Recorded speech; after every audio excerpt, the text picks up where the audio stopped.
એ ત્યાંથી શરૂ થાય છે આપણો પ્રશ્ન. દીકરીને આપણે આખો વખત જ્યારે પણ જુઓ ત્યારે એના ઉપર શંકા કરવાની, એને બહાર નહીં જવા દેવાની, એની બેનપણીઓમાં શંકા કરવાની, અને પછી એ જ્યારે જુઠ્ઠું બોલવા માંડે, જ્યારે કોઈ છોકરાના પ્રેમમાં પડે ત્યારે આપણને બહુ અફસોસ થાય, ભાગી જાય, ખોટું પાત્ર પસંદ કરે ત્યારે આપણને બહુ અફસોસ થાય કે અરે રે, અમે આટલું કર્યું, અમે આટલા સંસ્કાર આપ્યા. સંસ્કાર એટલે મંદિર લઈ જવી, દીવો કરાવવો, કથા સાંભળવા લઈ જવી, પંજાબી પહેરાવવું, આ સંસ્કાર નથી. આ તો બધી બાહ્ય ઉપચાર છે. સંસ્કાર તો ભીતરથી પ્રગટે છે. અને ભીતરથી પ્રગટાવવા માટે સૌથી અગત્યની વાત એ છે કે માં પોતે ખૂબ શાંતિથી, ધીરજથી અને પ્રેમથી દીકરી સાથે વર્તે. આ આપણા સમાજમાં નથી થતું. દીકરીને એટલું બધું ભણાવે, એટલી બધી ફટવે, પછી બીજે ઘેર જાય ત્યારે એને ફાવે નહીં. અને એમાં હવે આ એક મોબાઈલ આવ્યો છે.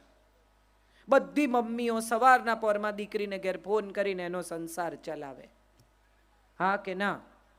હા, હા તો બધા પાડે જ છે. તારે ઘેર શું બનાવ્યું છે? કોણ આવેલું? શું વ્યવહાર કર્યો? તે એને શું આપ્યું? એણે તમને શું આપ્યું? એણે આપણા લગ્નમાં ક્યાં કવર આપ્યું છે? એ એના ઘેર ગઈ છે, એના સાસરે ગઈ છે, એના પરિવાર સાથે સુખી થાય એવો પ્રયત્ન કરવાની માતા પિતાની ફરજ છે. એના સંસારમાં દખલ કરવાથી છૂટાછેડા થયા વગર નહીં રહે. અને પછી મમ્મી એમ કે છૂટાછેડા થયા, અમે તો બધું આપ્યું. વસ્તુ આપવાથી કોઈ ક્યારેય સુખી થતું નથી, વિચાર આપવાથી સુખી થાય છે. આપણે આ વિચાર નથી આપતા, વસ્તુઓથી એનું ઘર ભરી દઈએ છીએ. માટે કદાચ આ પ્રશ્ન થાય છે. પરણીને આવી જે વહુ, એની સાથે પણ આપણે એ જ વ્યવહાર કરીએ છીએ, કડક એકદમ. એને જરાય ઢીલી નહીં પડવા દેવાની, જરાય શાંતિથી. એને પોતાનું ઘર લાગે જ નહીં. સોફામાં બેઠી હોય અને જો બહારથી આવ્યા, કેમ પગ ઉપર લઈને બેઠી છે, કેમ આમ કરે છે, શાક નથી સમાર્યું, બેસી રહી છે, આમ નથી કર્યું. સતત કચકચથી ક્યારેય કોઈ આપણું થતું નથી. ઘરના નોકરે ભાગી જાય તો આ તો વહુ છે. આખો દિવસ જો કચકચ કરીએ ને તો ઘરમાં કામ કરતો માણસે ભાગી જાય કે આમની જોડે નહીં રહેવાય, તો આ તો વહુ છે. અને જે જુવાન દીકરીઓ છે એને પણ મારે કહેવાનું છે કે તમે અહીંયા આવ્યા છો, જેમણે આટલો સંઘર્ષ કરીને પૈસો બચાવીને આ મકાન બાંધ્યું છે, કે તમારા વરને ઉછેર્યો છે, એ માને થોડો સ્નેહ કરો, એને થોડી ચલાવી લો, એને થોડું માફ કરો, તો એમાં તમે ક્યાં નાના થઈ જવાના છો? હું મારા સાસરે ગોમતીપુર જાઉં ને તો આટલી બધી આ પ્રખર વક્તા અને ફલાણીને હમણાં મારી 50 ઓળખાણ આપી, એ બધા પછી મારા મમ્મી મને યાદ કરાવે કે મંગળસૂત્ર ભૂલતા નહીં, હું રોજ નથી પહેરતી, ચાંદલો કરજો, બંગડી પહેરજો. કેમ? કારણ કે ત્યાં લોકો વાતો કરશે અને મને કોઈ નહીં કે મારી સાસુને સંભળાવશે. હું જો એમને પ્રેમ કરતી હોઉં તો એમને તકલીફ ન થાય એવું વર્તવાની મારી ફરજ છે. એ સાસુ છે, માં છે, પડોશી છે, માસી છે, કાકી છે, ભૂલી જાઓ ને. એક વૃદ્ધ સ્ત્રી તમારા ઘરમાં રહે છે અથવા વૃદ્ધ થઈ રહી છે, એની લાગણી સાચવવી એ આપણી ફરજ છે. મોટા ભાગના લોકો ભૂતકાળ ભૂલી શકતા નથી. દીકરીઓ પરણીને આવી હોય, શરૂઆતમાં સાસુએ કડક વર્તન કર્યું હોય, પછીથી જ્યારે સાસુ વૃદ્ધ થવા માંડે ત્યારે વેર લેવા નીકળે, મને આમ કર્યું તું એટલે હું આમ કરીશ, તો એના મન તમારામાં ફેરશું. જો તમે પણ એના જેવું જ વર્તવાના હો તો તમારામાં એમાં કોઈ ફેર નથી, તમે બંને સરખા જ છો.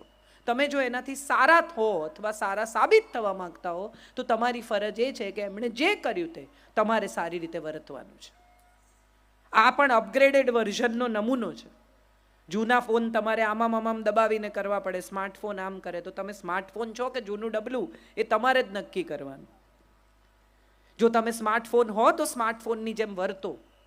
જો તમે નવી પેઢીની દીકરી હો તો નવી પેઢીની દીકરીઓ આવા બધા વેરઝેરમાં, જૂના અમુક પ્રકારના કચકચમાં નથી પડતી. નવી પેઢીની દીકરીઓ નવી દિશામાં, નવા સૂર્ય સાથે આવી છે. એમણે નવું વિચારવાનું છે. જો 60 વર્ષની સાસુ જેવું વર્તી એવું જ તમે વર્તવાના હો તો તમારી માનસિક ઉંમર 60 જ વર્ષની છે, તમારી માનસિક ઉંમર 20 વર્ષની નથી. અને કેવી વાતમાં છૂટાછેડા થાય છે. હમણાં જ મને ખબર છે કોઈકના ઘરે છૂટાછેડા થયા, મને એટલું હસવું આવ્યું. એને 5 વર્ષ પછી એવી ખબર પડી કે એનો વર કાંદા લસણ ખાય છે. આવી વાતમાં એણે બેગેજ ભરીને પોતાને ઘેર જતી રહી. ત્યારે સવાલ એ થાય કે કાંદા લસણ ખાવા કે અમુક રીતે જીવવું કે અમુક પ્રકારની જિંદગી જીવવી એ આપણા સ્નેહની વચ્ચે કેવી રીતે આવે?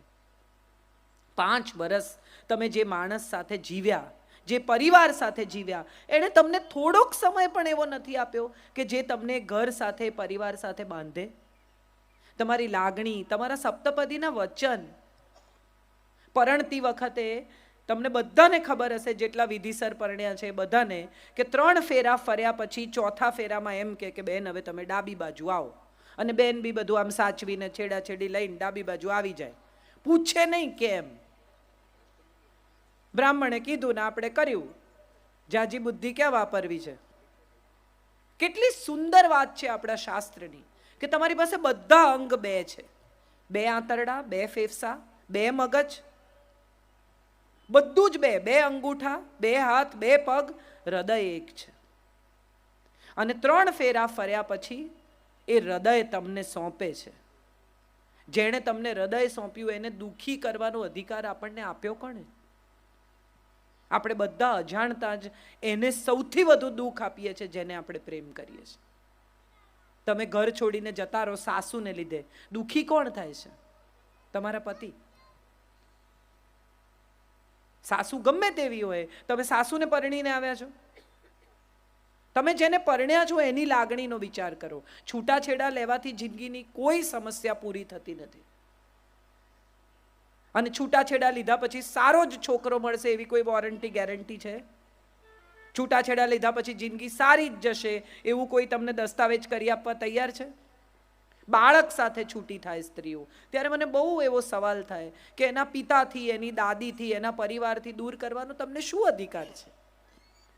તમને નથી ફાવતું, તમારો પ્રશ્ન છે. તમારા બાળકને તો પરિવારનો પ્રેમ મેળવવાનો હક છે, મળવો જોઈએ, અને એનાથી વંચિત રાખવાનો તમને કોઈ અધિકાર જ નથી. તમે કોઈ છો જ નહીં આ નિર્ણય કરનાર. કેટલી બધી સ્ત્રીઓને મેં એવી જોઈ છે, દાદી પાસે જવા ના દે. તમને નથી ફાવતું, તમારી સાસુ છે, એને માટે તો દાદી છે, વાલસોઈ, પ્રેમાળ, અને એ તમારા બાળક સાથે ખરાબ રીતે નથી જ વર્તતા, એ તમે જુઓ જ છો. એ તો બિચારા ઓછા ઓછા થઈ જાય છે. તમારી સાથે જે થયું એનું વેર તમે એની પાસે તમારું સંતાન નહીં જવા દઈને લો છો. કેટલું ખરાબ. આપણે કેવા થઈ ગયા છીએ.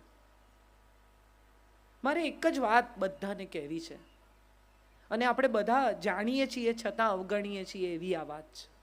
ગયેલો સમય ક્યારેય પાછો નથી આવતો. ગમે તેટલું કરો, જિંદગીને રિવર્સ ગિયરમાં નાખી નથી શકાતી. કોઈ ગુજરી જાય પછી અફસોસ થાય, કોઈ ચાલી જાય પછી એમ થાય કે અરે રે, મમ્મી ઘરમાં હતા ને તો બરણીઓ જોઈ લેતા હતા, વસ્તુઓનું ધ્યાન રાખતા હતા, અંદરથી મારા માટે કોઈ બારણું ખોલતું હતું, મારી કોઈ રાહ જોતું હતું. ભલે અબોલા હોય ને તો એ જુએ કે આવી ગઈ છે ને. એવી વ્યક્તિ જ્યારે જતી રહે ને પછી આપણને એમ થાય કે અરે રે, આ જતા રહ્યા, એની સાથે સારી રીતે વર્તી હોત તો સારું થાત. પુત્રવધુ ઘર છોડીને જતી રહે, દીકરાને લઈને જતી રહે, છૂટાછેડા લઈને જતી રહે, ત્યારે એમ થાય કે હતી તો સારી હો બિચારી. પણ હોય ત્યાં સુધી આપણને બિલકુલ ગમે નહીં. અને આની પાછળ સૌથી ઊંડું અને સૌથી પુરાણું કારણ એ છે કે સ્ત્રીને એવું શીખવવામાં આવ્યું છે કે સ્ત્રીની દુશ્મન સ્ત્રી જ છે. આ વાત તમારા મનમાંથી રોજ સવારે ઉઠીને એકવાર ભૂસી કાઢજો. એકતા કપૂરની સિરિયલ સિવાય ક્યાંય સ્ત્રી સ્ત્રીની દુશ્મન નથી.